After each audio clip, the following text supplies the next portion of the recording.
One. Hello, reporting here Joseph Times with David Johnson and John Davidson. Good to be here. I'll be discussing the topic over the power and history of terrorism in one of the most dangerous regions in the world, where terrorism and hate for Western foreign countries thrives through the villages and deserts of the Middle East. Currently in the Middle East, the most active terrorist group is ISIS or ISIL, which stands for Islamic State of Iraq and Syria.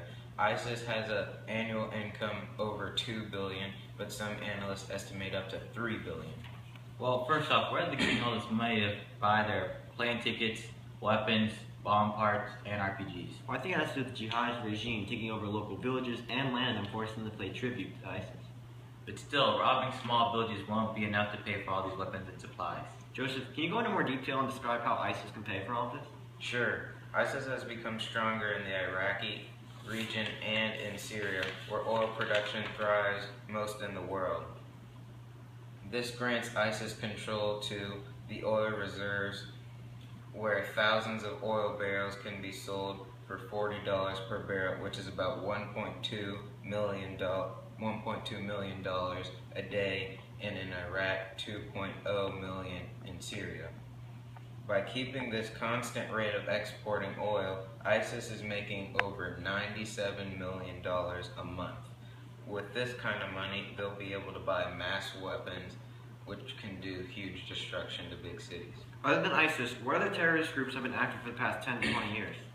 I'm glad you asked. Terrorist groups like Al-Qaeda, Hamas, and the Taliban have seen to been other active terrorist organizations in the Middle Eastern region. These organizations use similar battle tactics like suicide bombings and car bombs, and also use same combat strategies involving who carries out the mission.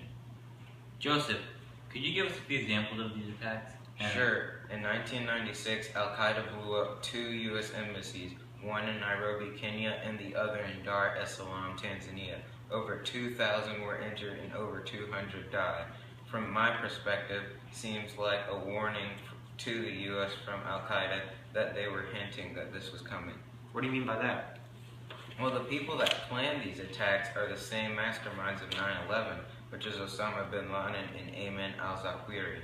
Although this happened over 20 years ago, I'm sure Al-Qaeda and other terrorist groups within the Middle Eastern region will return to being active sometime in the future.